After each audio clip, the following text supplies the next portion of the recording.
সুনিতা ও বুচের মনে এখন ঘরে ফেরার গান। গিয়েছিলেন মাত্র ৮ দিনের কাজে, ফিরতে অপেক্ষা করতে হলো ৯ মাস পরে ঘরে ফিরবেন সুনিতা উইলিয়ামস ও বুচ উইলমোর। দারুণ খুশি সুনিতা ভিডিও পাঠিয়ে জানিয়েছেন শীঘ্রই ফিরছেন, তাকে ছাড়া কোনো প্ল্যান যেন না করা হয়। স্পেস স্টেশন থেকে ভারতীয় বংশোদ্ভূত আমেরিকান মহাকাশচারী সুনিতা উইলিয়ামস, বুচ উইলমোর সহ মোট ৪ জনকে নিয়ে রওনা দিয়েছে ইলন মাস্কের সংস্থা স্পেস এক্সের মহাকাশযান। ভারতীয় সময় বুধবার ভোর ৩:২৭ পৃথিবী ছোঁবেন সুনিতারা। তাদের স্প্ল্যাশ ডাউন পদ্ধতিতে নামানো হবে ফ্লোরিডার উপকূলে। আর পৃথিবীর পথে রাতভর নিউজ 18 বাংলায় লাইভ দেখুন আপনারা। এরা তো ছিল ভারশূন্য অবস্থায়, অর্থাৎ তাদের ওজন শূন্য ছিল এতদিন ধরে মহাকাশে। এবার যত পৃথিবীর দিকে এগাবে তত কিন্তু এরা প্রচন্ড ওজন অনুভব করবে।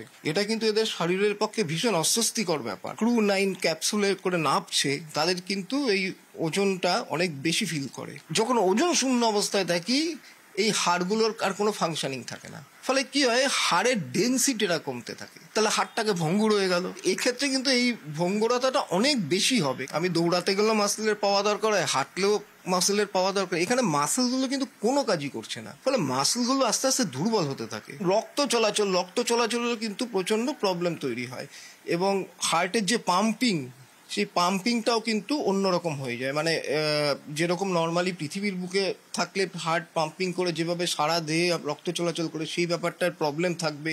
চোখের সমস্যা হতে পারে, লাঙের সমস্যা হতে পারে। দৈনন্দিন জীবনযাপনের আগের মতো ফেরা কতটা হবে এবং কত দিনে হবে, সেটা কিন্তু এখন সময়ই বলবে। ব্রেনে ফ্লুইড জমারও ব্যাপার হতে পারে, সেক্ষেত্রে সেই ফ্লুইডগুলোকে বার করার ব্যাপার আসতে পারে।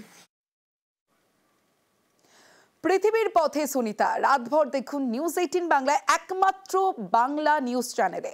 সুনিতা উইলিয়ামসের এবার বাবার বাড়ি গুজরাতের ঝুলাসানের দিকে নজর রাখতে হবে, কারণ দীপক পান্ডিয়া মেডিকেল ইন্টার্নশিপ করতে ঝুলাসান থেকে পাড়ি দিয়েছিলেন আমেরিকায়। আর সেই ঝুলাসান এখন সুনিতার গর্বে গর্বিত। ঘরের মেয়ে ভালোভাবে ফিরে আসুন, এই কামনায় চলছে প্রার্থনা যজ্ঞ।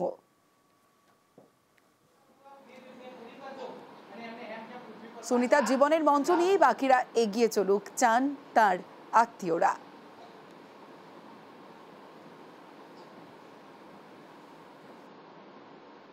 वो आज वो बताती हैं सबको, और ख़ास करके बहनों और लड़कियों को तो कहती है कि आप बोल्ड बनो, आप पुरुष के समकक्ष बनो, और दुनिया के अंदर का कोई काम आपके लिए कठिन नहीं है, जो चाहो वो कर सकती है।